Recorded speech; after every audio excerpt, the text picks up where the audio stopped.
if I could have your attention as we get set for the second panel.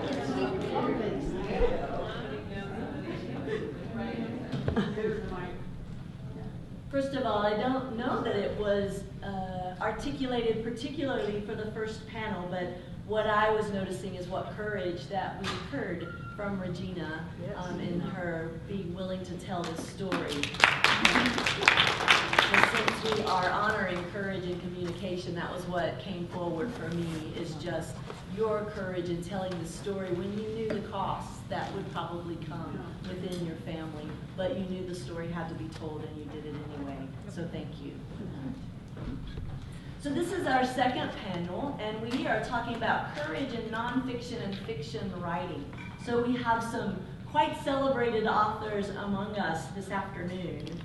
Beginning here is Margaret Cheasebro. Margaret is presently a member of the New Mexico Presswomen Board. She has been a writer since she was 9 years old when she began penning stories about her cats and dogs. She learned about interviewing and reporting as the editor of her high school newspaper. And over the years, she has been a journalist, newspaper editor, freelance writer, elementary school counselor, author, and Reiki master. She has a bachelor's degree in humanities with an English emphasis, a master's degree in psychology, counseling, and guidance, and a PhD in metaphysics from the American Institute of Holistic Theology in, of all places, Birmingham, Alabama. Who knew? She is the author of 10 books, including Healing with Trees, Finding a Path to Wholeness, Reiki 1, Exploring the Basics, Reiki 2, Expanding Your Skills, and Reiki 3, Mastering the Healing Art. She lives in Farmington, New Mexico. Sitting next to her is Sherri Burr, who you just had the wonderful opportunity of hearing her complete an interview. I learned much from you in that work, Sherri. Thank you for that. She has been serving as our president for more than 2 terms. She is the author of 32 books. She currently holds the title of Dickinson Chair and Regents Professor of Law Emerita at the University of New Mexico School of Law. Her 27th book, Complicated Lives, Free Blacks in Virginia, 1619 to 1865, was nominated for the Pulitzer Prize in History. Her academic credentials include a BA degree, an MPA from Princeton, a JD from Yale, and in 2015 she became a fellow at the International Center for Jefferson Studies in Virginia to work on complicated lives. And she's not done yet.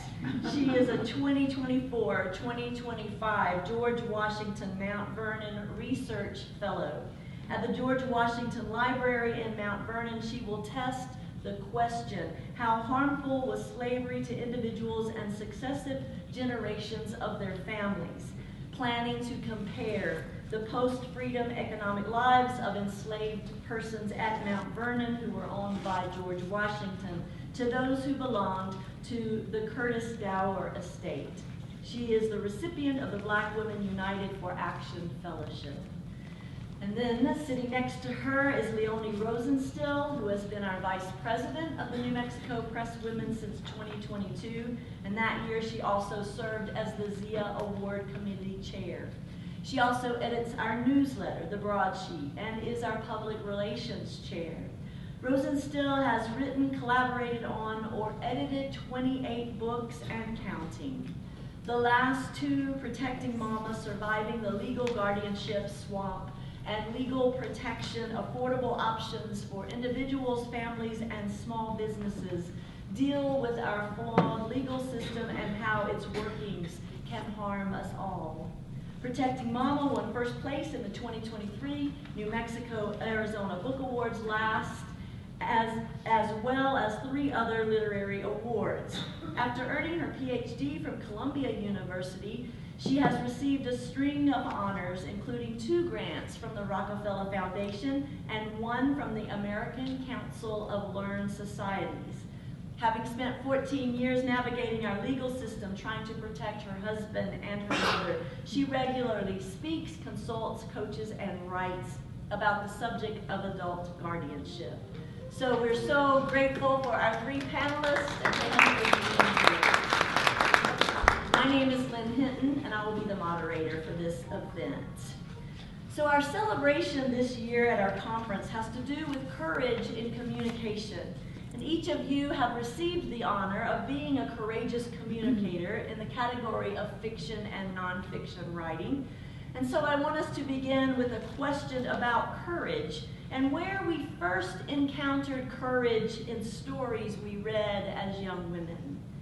So my first question to you is, where do you recall recognizing courage in a character in a story you read as a child or exhibited by someone in the media?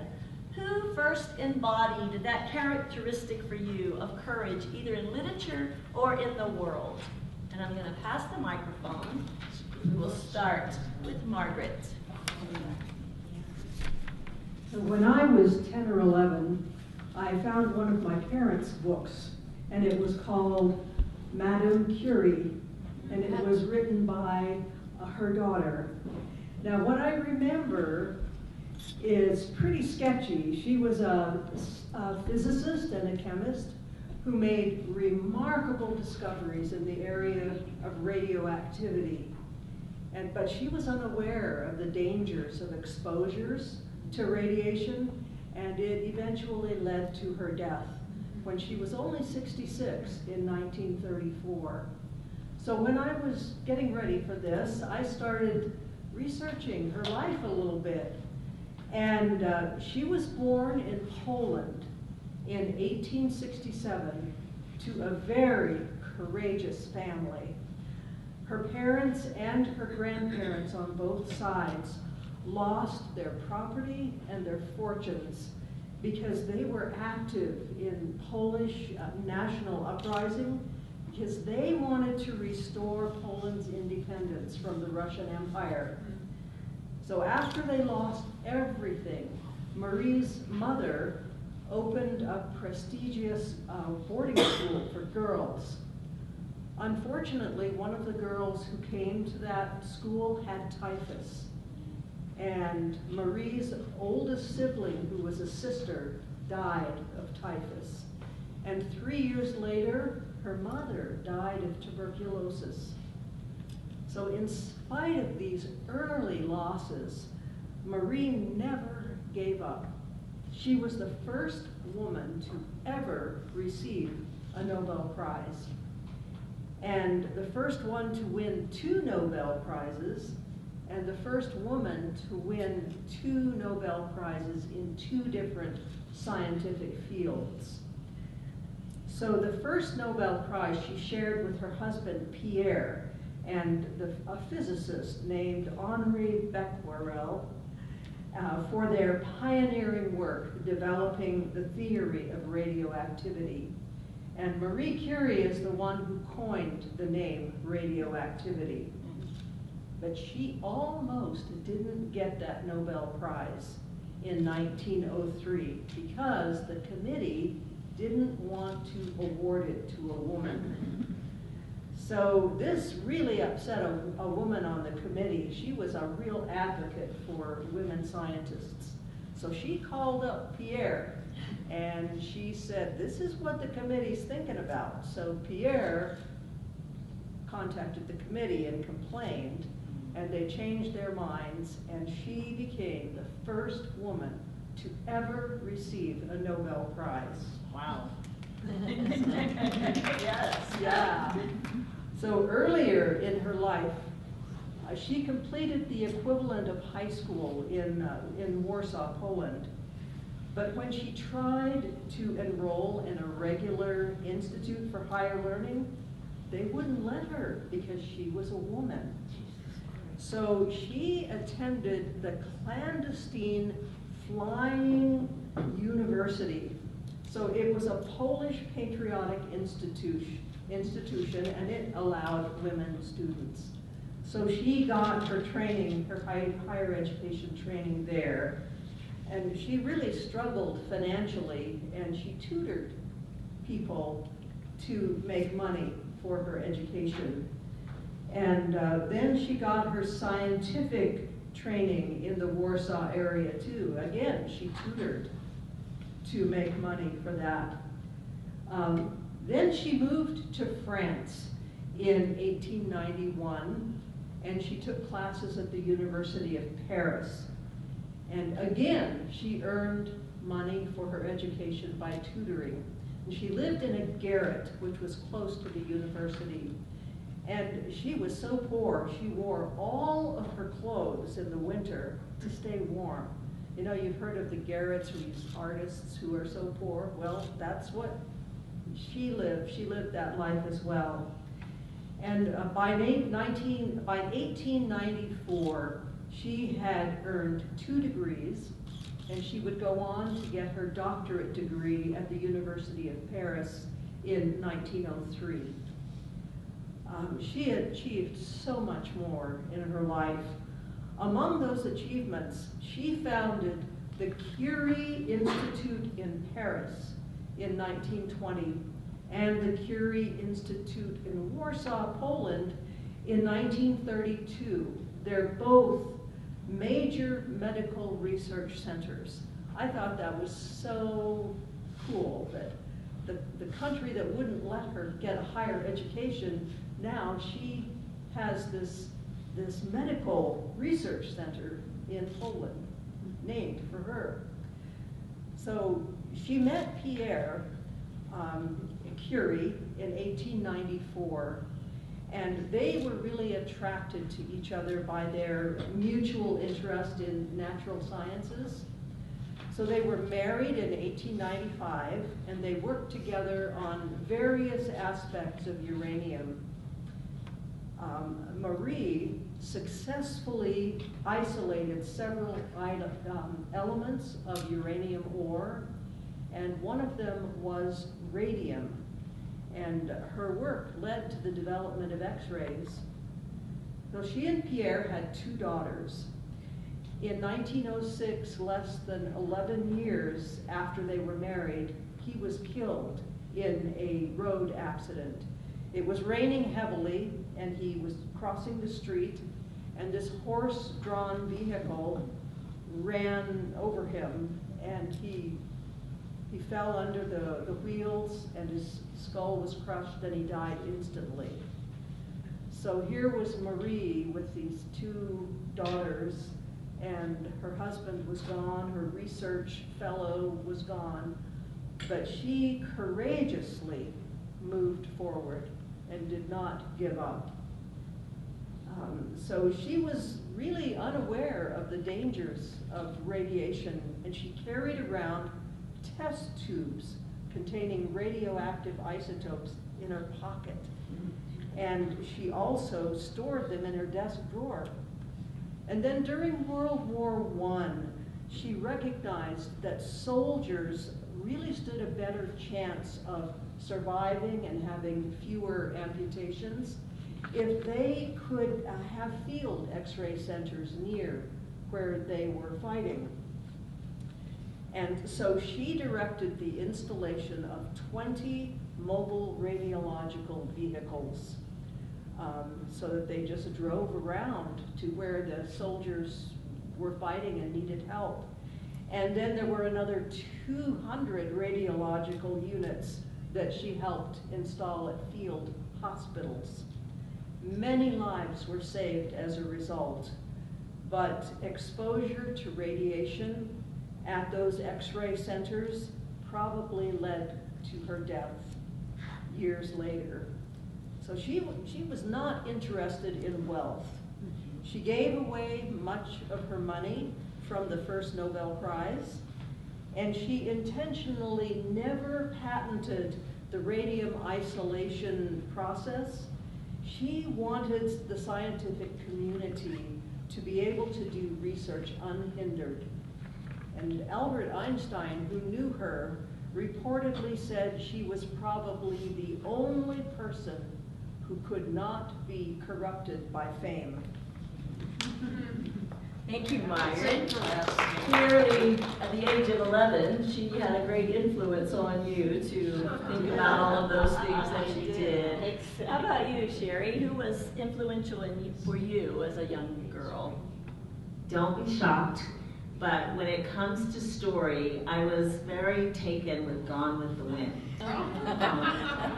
And that's why I said don't be shocked, because you know what the story's about. I read it while I was doing a play in high school, South Pacific, and I was a nurse. And as a nurse, background nurse, you don't have a lot of scenes. So I was reading Gone with the Wind behind the stage. And I was taken by this, you know, this white Southern woman fighting through the Civil War. And I was particularly taken by her main enslaved person who helped her servant, Mammy, who was played by Hattie McDaniel in the film Gone with the Wind. And several years ago, I was invited to give the keynote speech when they launched a stamp, a nationwide stamp of Hattie McDaniel. So I did a lot of research about her life, and I think her life personifies courage, because she played all these roles related to as a Black woman, and a lot of times she was criticized by the Black community for playing maid roles. And Hattie McDaniel said, I'd rather play a maid for $700 a week than be a maid for $7 a week. And so that shut up a lot of people. And during her career, she ended up being one of the most highly paid actresses in the country with the various roles that she took on. And she was the first African-American woman to win an Academy Award for Best Supporting Actress. And there were several, she was the only Black woman nominated in that category, and there were several people who were quite upset because they weren't expecting the Black person to win that award. And when Gone with the Wind was launched in Atlanta, they wanted to make the Black actors sit up in the balcony, and the director stood up for them and basically said, we're not coming unless, you know, you make appropriate arrangements for them to sit. And it turns out Hattie McDaniel is buried in Los Angeles in the cemetery that contains several of my mother's family who had migrated from Arkansas to Los Angeles during the Great Migration. So, and she's originally from Denver, so she's a Southwesterner like us. And I feel like Hattie McDaniel is a person who personifies courage in the field of creative endeavors. I love that. Thank you. There's so much about that story that's lovely, but I'm particularly drawn to this creative person while you were acting, that you then learned about this woman, and yeah, it's fascinating. Leonie? Okay. I'm going to go in a slightly different direction. Also, about the time that I was 9 or 10, my parents, my mother particularly, had a library that was next to my bedroom. And I used to sneak in there and read her books. And there were books on one shelf that had to do with the South Pacific. Margaret Mead's Coming of Age in Samoa.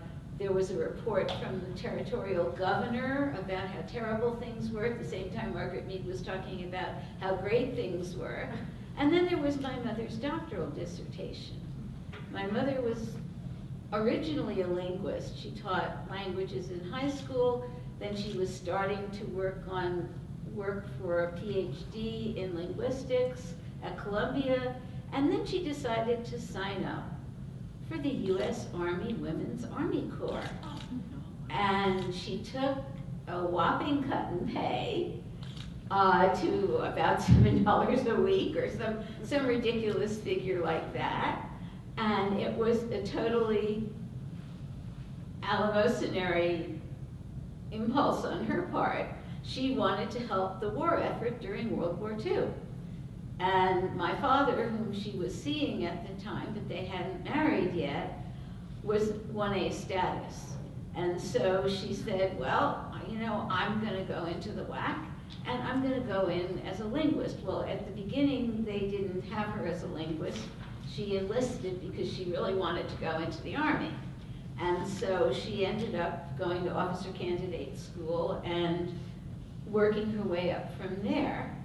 And how she got to do the dissertation was that the Army, in its wisdom, sent a specialist in European languages to head a censorship unit in Papua New Guinea. So she was in New Guinea. And she was, I later discovered, she talked about this company that she was heading, and I didn't know until after she died and I found her Army papers that she was commanding 20% of the entire WAC force in the South Pacific. She had 1,000 people working under her, cracking codes. So when I was reading her dissertation, some of the stories that she used to tell around the dinner table became much more concrete and real to me. You're talking about the huge spiders and the wonderful people who originally lived in the area and who had organized their lives in such fascinating ways and were such wonderful linguists and knowledgeable about the area that the Australians who technically controlled the area were actually deferring to them to give them information about how to do things. For instance, when the Army first moved in, a lot of their supplies were totally ruined because they didn't understand how to build things in that climate and that kind of weather structure where it poured twice a day, as my mother used to tell me, at 10 in the morning and 4 in the afternoon. And all of their supplies washed down the mountain. And so they let the Motu build their containers, their shacks, so that they were weatherproof. And my mother used to tell me these stories. And so I became aware that not only was there something outside of the East Coast of the United States, but there was something far outside of my own perception of how things operate and how they work. And I didn't realize it at the time because to me this was entirely normal, that people were active. They spoke their mind, they said what they wanted to say, and sometimes it resulted in death threats or attempted harm. If they said something that wasn't within the social definition of what one's opinion ought to be about members of another ethnic group, social group, or what have you. But I grew up that way. It was normal for me. And I realize now that it was unusual for a lot of people, but it was entirely normal. So I want to thank my parents for being not normal. Because my father came from a similar family. The big thing about his family was that one of his ancestors had been a sympathizer with the Paris Commune, which was anti-monarchy in 1870, and they had to leave France as a result. I won't get into the details there, but it was complicated and they had to escape. And so they came to the United States, and their big thing was all women are equal to all men. And when a man had a business in the family, the woman had an equal share in it. And so that I found in the old account books, that was just automatically my knowledge growing up, was that that's how women and men treated each other. But I didn't realize how abnormal that was until I got out in the world a little bit and discovered that people, even when I was growing up, didn't want to treat me like they treated boys or like they treated young men. So I thank all my relatives for being not like other relatives, apparently. And so thank you very much. It's wonderful that of all the books that were there, you chose your mother's dissertation as the one. It was the next one on the shelf. 1, 2, 3. So I'm going to switch it up here. Then a question that I didn't say I was going to ask you, but how do you define courage? I'll give you just a second. How do you define courage? And I'll start with you, Sherri.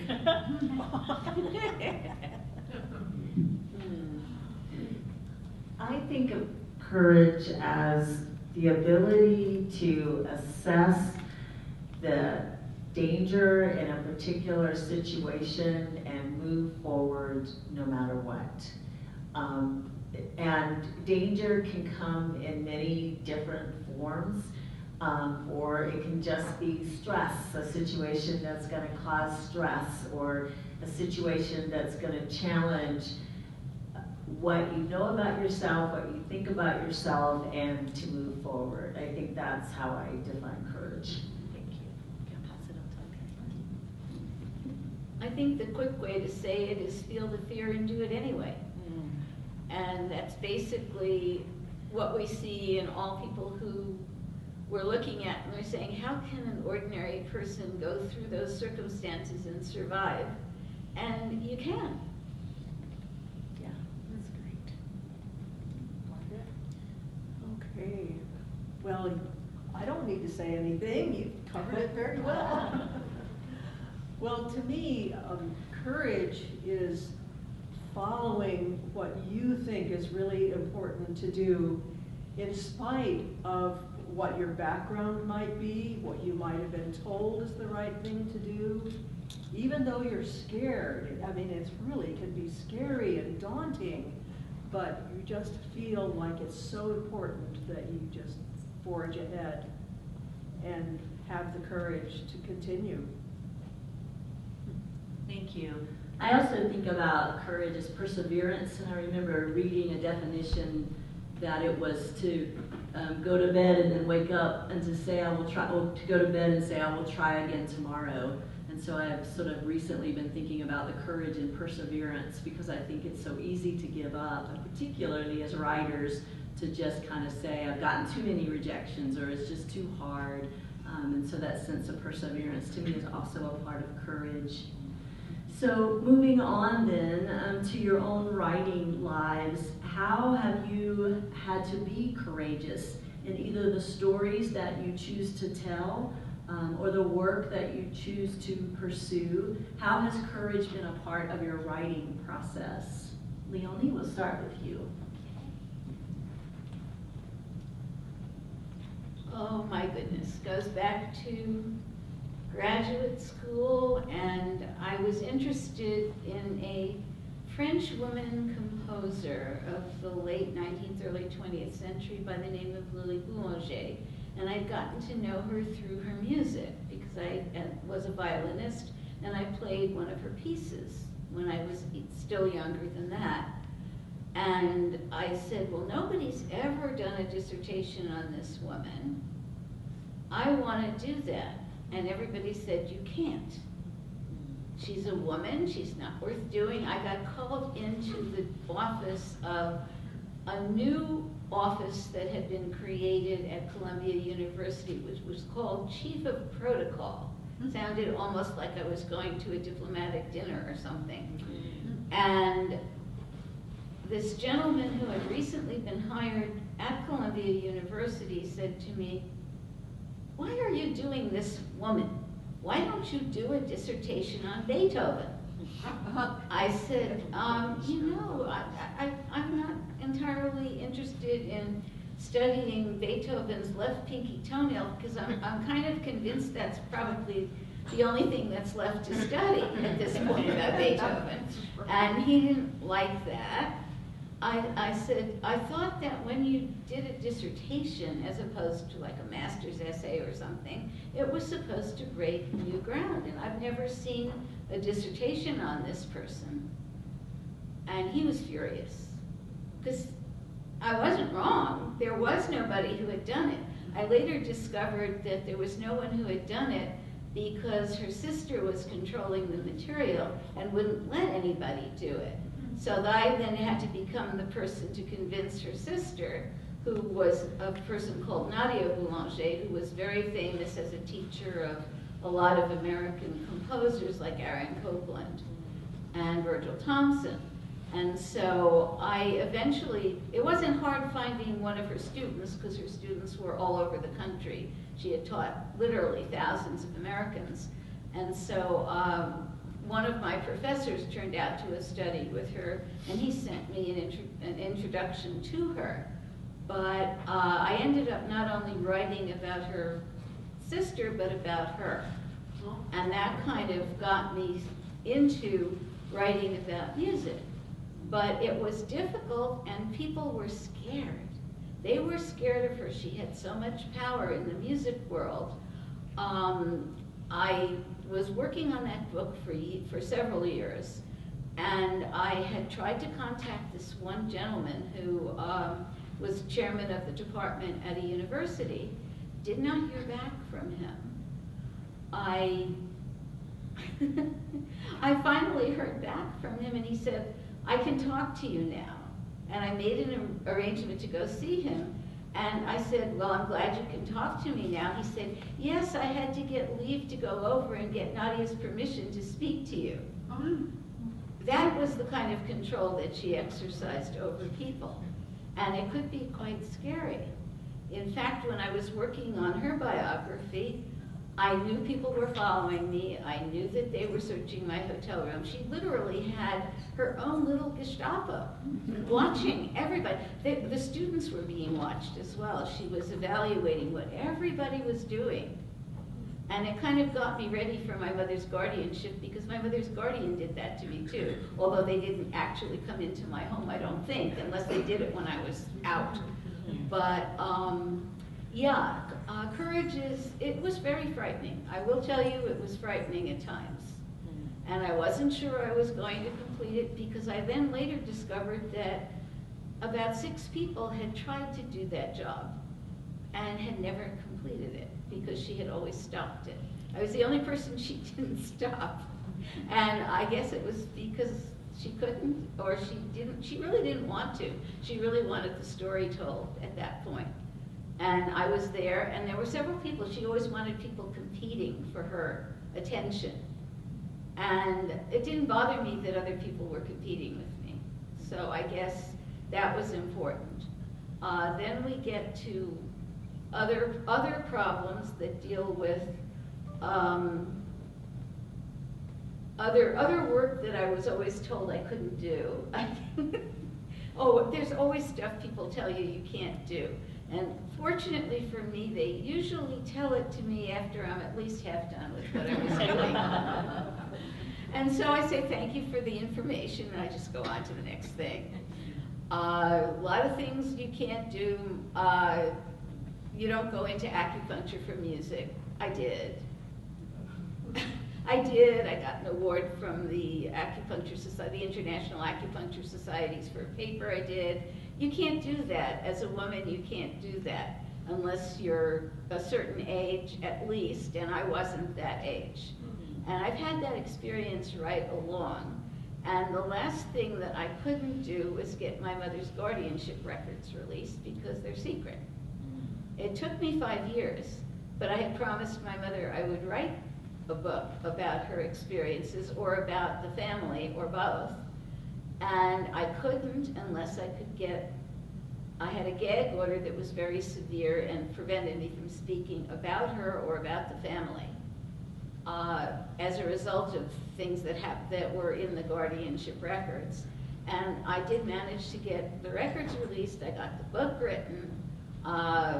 You know, I just insisted that I'm going to do this thing. And most of the attorneys that I spoke to said, "You cannot do this. New Mexico will never release the records." Well, they did, ultimately. The journal got involved, and a whole bunch of things happened.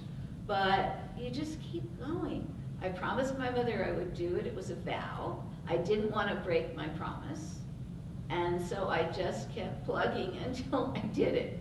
And sometimes it's just sheer perseverance and the ability to just about come close to bankrupting yourself to get the work done. It's Sherri. Thank you. Oh, it's yours. Thank you. Presswoman has been such an important part of my life, and it was at a conference at Salt Lake City that I started the journey to write Complicated Lives. what happened, I was scheduled to give a speech at the National Federation of Press Women Conference in Salt Lake City. And on the way, a woman sitting next to me started talking about the family history library. And I thought, well, I'll just stop by there for 15 minutes.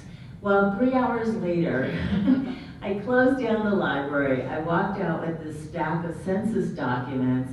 And the next day, I just happened to be sitting at the table with the Virginia women, Julie, and others. And I'm looking at these census records, and on the top, it says free inhabitants of Virginia. And I find my relatives on this census schedule, only there's a B next to some of the names and an M next to other names, meaning mulatto. And so I asked one of the Virginia ladies, I said, does this mean that there were free black people in Virginia? And she said, yeah, I guess so.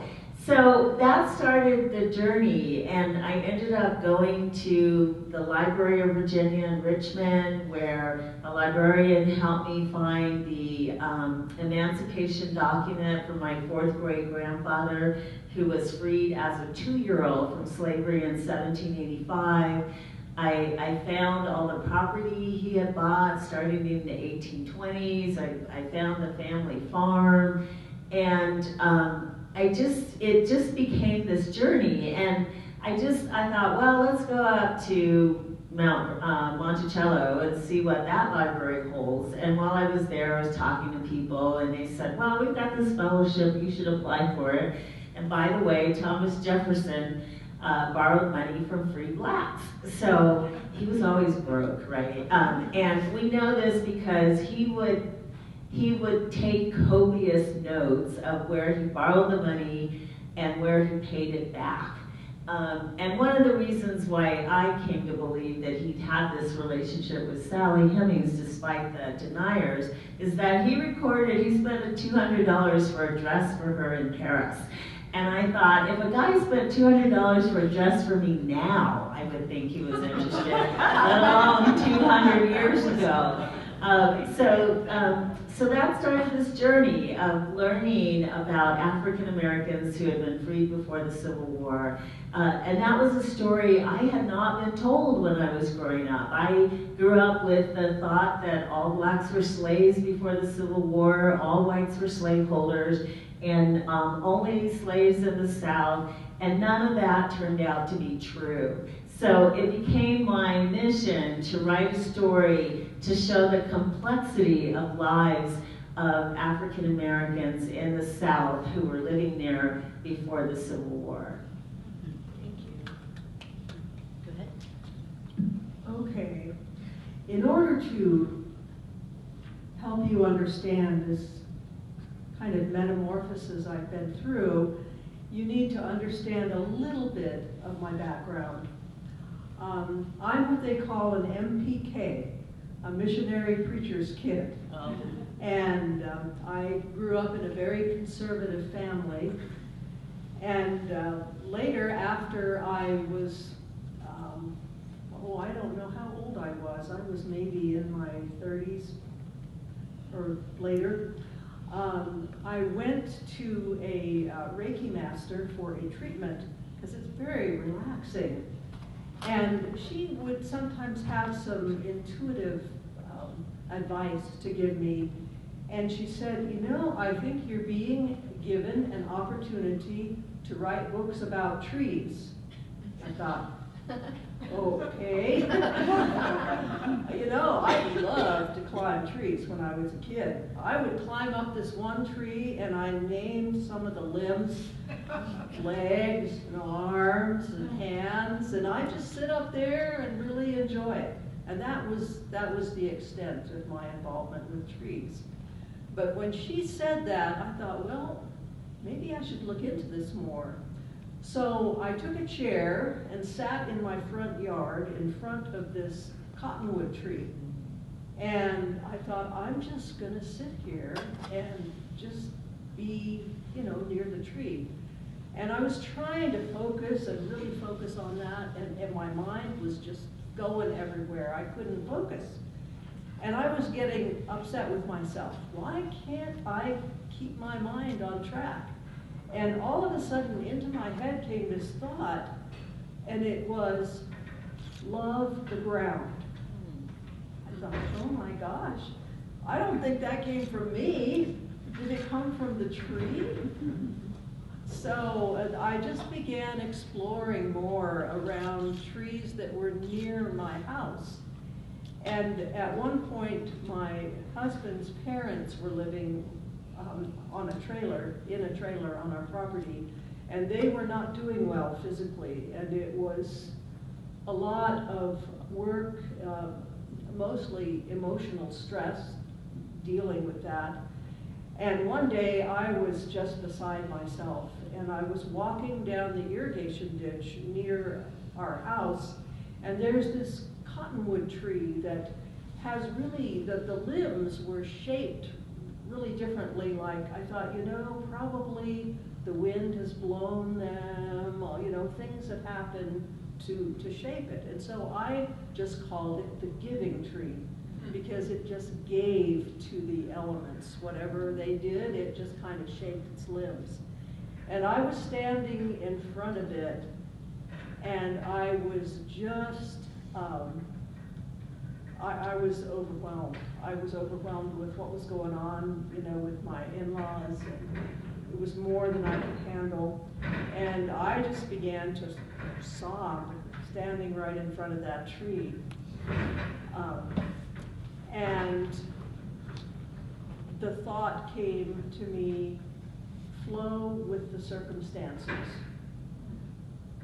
And I thought, oh, you know, maybe I'll have to think about that. But it gave me a sense of calmness. And I started keeping track. I started keeping notes about my experiences. And I ended up writing, it took me about 5 years because I had to experience it before I wrote it. I called it Healing with Trees, Finding a Path to Wholeness. And I found that trees are, they're very calming to be around, and there's a real connection that can happen with trees. I really liked your comment that you made when you were talking about that. And so once the story was written and once it was out there in the world, I had a lot of people, most people were very open. I didn't want to talk about it at first. I used to keep this all to myself because I was afraid people were going to say, you are crazy, what's the matter with you?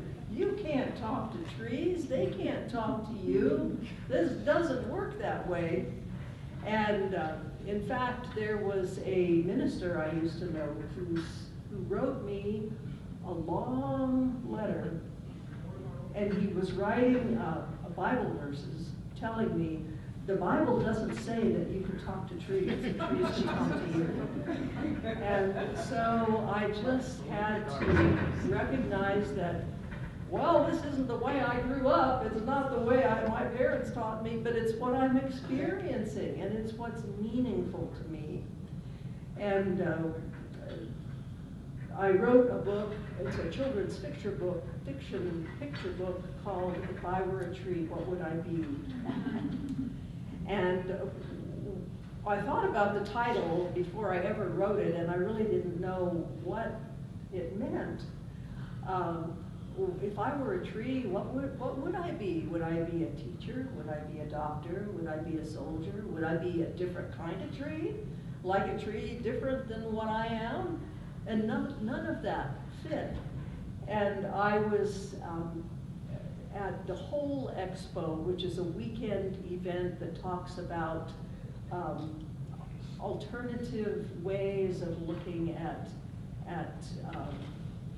just being healthier overall in many different ways. And I spoke about trees there, and then I had a booth. And people would come by and they would tell me how much they love trees, and oh, it just felt so good. And then there was a lull in the path, in the people coming by, And I was just sitting there thinking about how wonderful I felt when they came by and said those things. And all of a sudden, into my mind came the sentence, if I were a tree, I would be your friend. Aww. And all of a sudden, it all made sense. When I went home at 3 o'clock in the morning, I woke up and just started writing. It was all just flowing so fast. And when I got up the next morning, I finished it. Wow. I mean, it was done just like that. And it's one where grandparents come to me, they bought the book, and they say, I read this to my grandkids, and then I asked them the next day, what book should you read? Should I read to you? And they say, the tree book. I get that a lot. Thank you. Yeah. So some of the things that I heard with regards to courage in these women's writing from Leonie is courage to go forward even when you hear no, or even when you're doing something that seems obscure, but especially that part of being told no and still to move forward through that.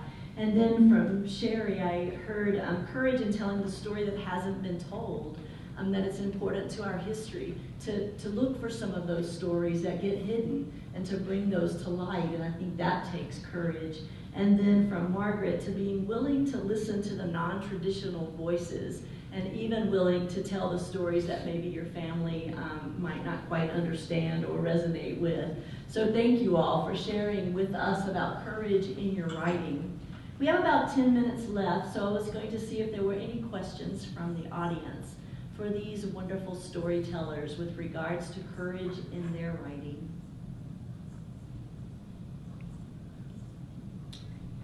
Yes?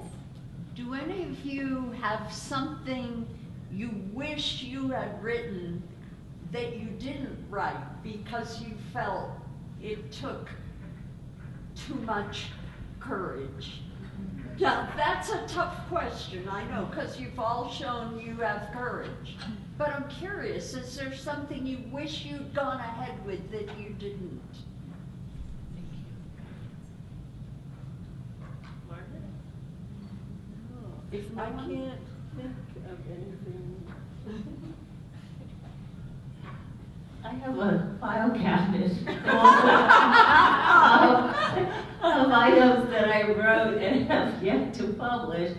So if anything, maybe I need more courage going forward to publicize the work that has already been written. Good point. I need more hours in the day. That's my big complaint. I have 5 books in process. Wow. And they're in different stages of completion, but they're not completed yet. There are a couple that are almost there, but I need to push a little harder, get a little more work done.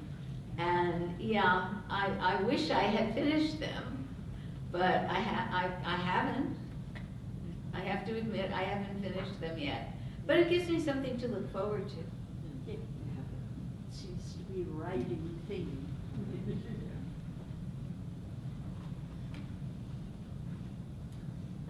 Anyone else have a question? Yes, Regina. I'm curious, Sherri, in particular, but any of the panelists, the response of some of the, how would you say, what is the harshest response you've gotten with respect to your work, particularly in the area of African American and slavery? The question is, what has been the harshest response that Sherri has had to endure writing about African American slaves and that history? That's an interesting question, because within the African American community, there's a preference to tell the victimhood stories of slavery, and I understand that, because it was a victimhood process. And by telling the stories of African Americans who were freed before the Civil War, who owned large amounts of land, who owned businesses, I'm telling the empowerment history of people who lived within the same period of time. And there might be some concern that if you tell the empowerment stories, maybe that detracts from the victimhood stories. And even there's a chapter in my book about sex, believe it or not. But the stories I'm telling are not rape stories. They're these bizarre stories of, there was this one instance where this white man had an enslaved woman named Maria, who was part of the family history. And it shows up in the divorce records because his wife sought to divorce him because he brought Maria in to live with the family, to eat at the table, even when her friends were there. And the wife was protesting this, and the husband said, because the wife threatened Maria, and he said, if anybody's leaving, it's you, not Maria. And so that's a story that's not known, but it's in the divorce records of people in Virginia. It's in the archives. And so that's a different type of story. And I think there are times, and I read these books, you know, like from Colson Whitehead, The Underground Railroad, and I just finished another one where the main character was a victim of rape. And so that's more the traditional kind of story that's told within this context. And when I tell stories that are more, where women, Black women in particular, had control over their sexual lives, over their work lives, I think that's a story that people, in some ways, don't really want to hear because they think it might detract from the victimhood stories. Thank you. That's interesting, because there has to be a balance between the two, right? You'd think. I was thinking too, in being an ordained minister and speaking, and as a writer, I've been challenged in groups, and as a younger person, didn't have any resources of knowing how to respond when I would hear from people to say, you don't have the right to be a minister, or criticize my work as not being quite Christian enough, which I don't really fit in that category. But I remembered when I was in seminary, there was a woman there by the name of Rosemary Ruther who came to speak. And there were some conservative people in the seminary class. She was a feminist theologian. So I was a young, like 20-something person kid.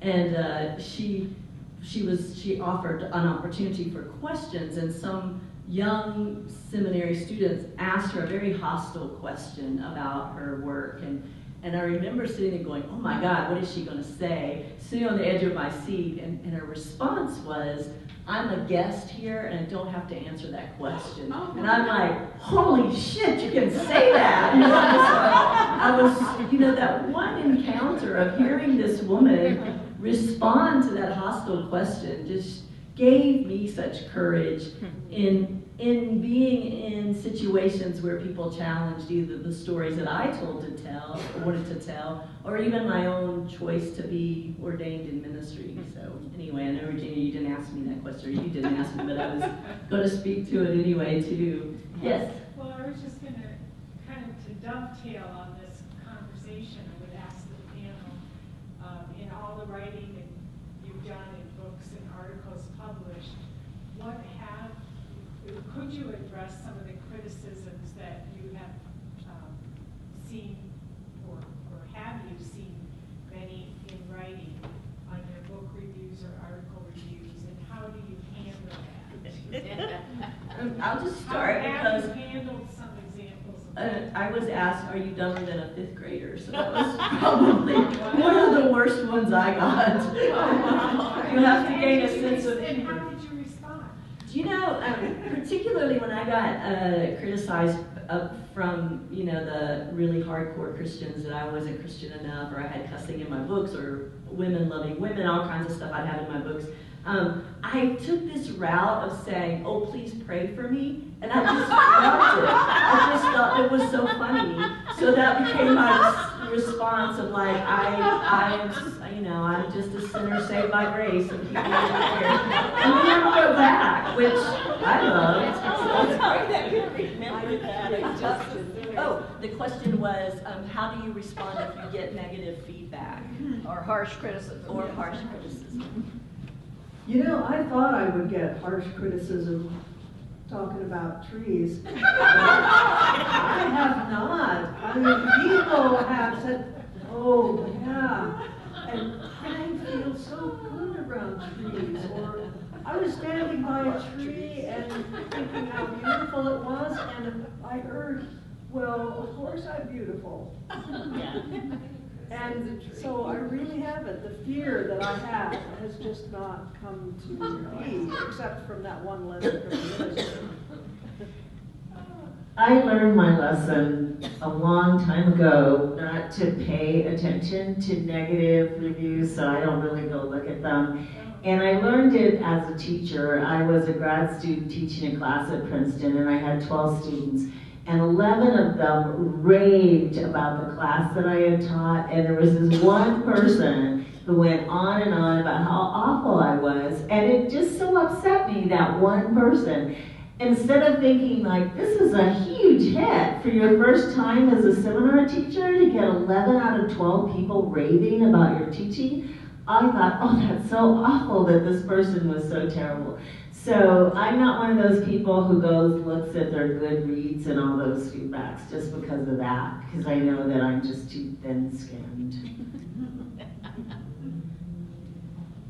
I only reacted to criticism once, and I haven't done it since, but it was a review on Amazon of the Nadia Boulanger book, and I had put so many years into that book, and I had known this woman for 10 years. I had correspondence with her, and I had visited her and interviewed her, and I had interview tapes, and I had done 300 interviews with her acquaintances and friends, and somebody decided to put a review on Amazon saying it was clear I had never met this woman and knew nothing about her. Wow. And I said, no, I've got a file cabinet full of our correspondence.